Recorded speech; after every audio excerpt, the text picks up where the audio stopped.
ఎంతసేపు home minister గారు ఒక మహిళా హోమ్ మినిస్టర్ అయ్యుండి కూడా ఆడపిల్లల మాన ప్రాణాల రక్షణ గాలి వదిలేసి ఎంతసేపు కూడా ప్రతిపక్ష పార్టీని జగన్మోహన్ రెడ్డి గారిని దుమ్మెత్తిపోయడం మీదే దృష్టి పెడుతూ ఉండే పరిస్థితి. అంటే ఈ ఆంధ్రప్రదేశ్ రాష్ట్రంలో మహిళలకి బ్రతికే హక్కు లేదా అని అడుగుతున్నాను. అసలు నిజం చెప్పాలంటే ఆడపిల్లల మాన ప్రాణాలంటే ఎంత చులకన వీళ్ళకి. రెడ్ బుక్ రాజ్యాంగం అమలు మీద ఉండే దృష్టి మహిళల మాన ప్రాణాల రక్షణకి ఎందుకు వీలు పెట్టట్లేదు అని మేము ప్రశ్నిస్తూ ఉన్నాము. అలాగే తీసుకుంటే ప్రతి సందర్భంలో కూడా ఇన్ని సంఘటనలు కూడా ఎక్కువ సంఘటనలలో దీనికి కారకులు తెలుగుదేశం పార్టీ కార్యకర్తలు నాయకులు అయిన పరిస్థితి మనం చూస్తూ ఉన్నాము. ఎందుకంటే ఈవెన్ రాప్తాడు నియోజకవర్గంలో తీసుకుంటే ఈ 14 మంది కూడా తెలుగుదేశం పార్టీ కార్యకర్తలే. అలాగే తీసుకుంటే మొన్న రాజమండ్రిలో వికాస్ ఫార్మసీ విద్యార్థిని ఆ రోజు మనం చూసాం, ఆమె చనిపోయింది, హాస్పిటల్లో పెట్టి 2 రోజులు చావు బ్రతుకులతో పోరాడి మరీ చనిపోవడం జరిగింది, ఆత్మహత్య యత్నము అనేసి. అసలు ఆ సంఘటనలో దానికి కారకుడైన వ్యక్తి ఎవరు? Telugu Desam party sympathiser. అతని బంధువులు తెలుగుదేశం పార్టీలో ఉన్నారు. అలాగే తీసుకుంటే ఎన్నో సంఘటనలు గుంటూరు జిల్లా తెనాలిలో తీసుకుంటే సహానా అనే దళిత యువతిని టీడీపీ రౌడీ షీటర్ నవీన్ ఎంత ఘోరంగా ఎత్తుకెళ్ళి ఆమెపై దాడి చేసిన ఘటనలో ఆమె బ్రెయిన్ డెడ్ అయ్యి మృత్యుతో పోరాడి చనిపోయిన విషయం మనందరము చూసాము.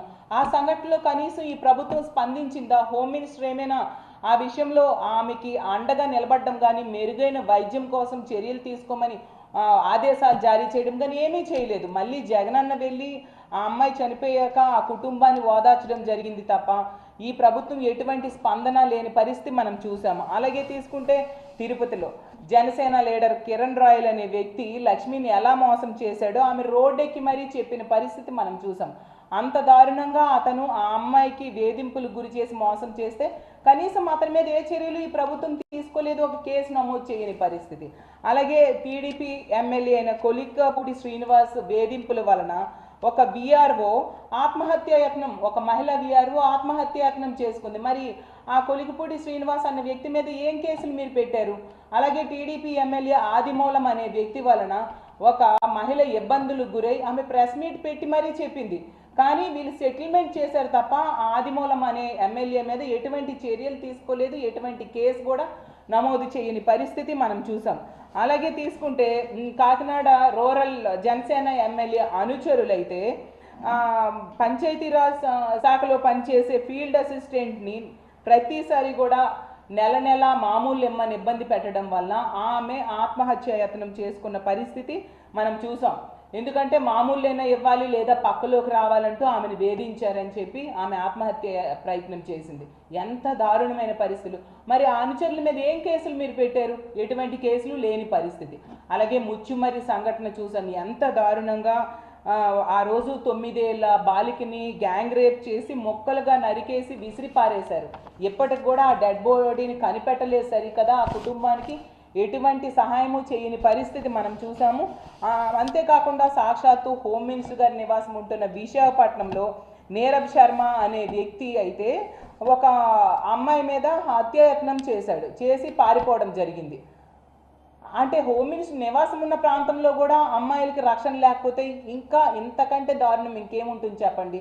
అలాగే హోమ్ మినిస్టర్ సొంత జిల్లా అయిన అనకాపల్లి జిల్లాలో ఆమె పక్క నియోజకవర్గమైన యలమంచిల్లో రాంబిల్లిలో తీసుకుంటే ఒక అమ్మాయిని ఆ పేరెంట్స్ కంప్లైంట్ కూడా ఇచ్చారు. ఆ సురేష్ అనే వ్యక్తి వలన ప్రాణహాని ఉంది అని కంప్లైంట్ ఇచ్చినా పోలీసులు ప్రభుత్వము నిర్లక్ష్యంగా వ్యవహరించడంతో ఆ అబ్బాయి కూడా ఆ అమ్మాయి ఇంటికి వెళ్ళి మరీ పీక కోసి చంపేయడం జరిగింది.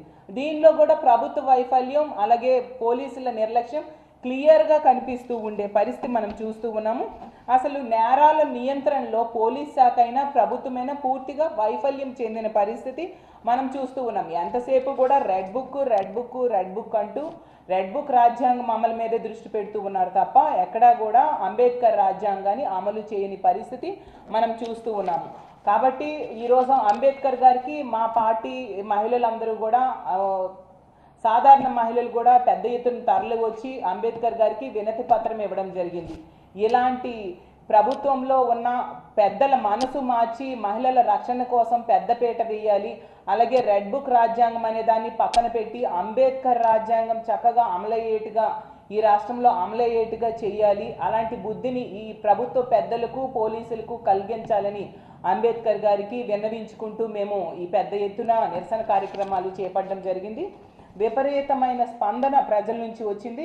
ఇలాగే రానున్న రోజుల్లో కూడా ఒకవైపు ఇచ్చిన హామీలు అమలు చేయట్లేదు, ఇంకోవైపు ఏమో తీసుకుంటే మహిళలకి రక్షణ కల్పించట్లేదు. ఈ వైఫల్యాల్ని కప్పిపుచ్చుకోవడానికి డైవర్షన్ పాలిటిక్స్ చేస్తూ అక్రమ అరెస్టులు, అక్రమ కేసులు ప్రతిపక్ష నాయకుల మీద పెట్టడమే కాకుండా ఐఏఎస్ ఆఫీసర్స్ని అరెస్ట్ చేశారు, ఐపీఎస్ ఆఫీసర్స్ని అరెస్ట్ చేశారు. ఇప్పుడు కొత్తగా జర్నలిస్టులు కూడా అరెస్ట్ చేస్తూ ఉన్నారు. సంబంధం లేని కేసుల్లో ఇరికిస్తూ ఉండే పరిస్థితి. ప్రజలు దీన్ని గమనిస్తూ ఉన్నారు. రానున్న రోజుల్లో ఖచ్చితంగా ఇవే కనుక కొనసాగితే తగిన బుద్ధి చెప్పడానికి ప్రజలు సిద్ధంగా ఉన్నారని తెలియజేసుకుంటూ సెలవు తీసుకుంటున్నాను.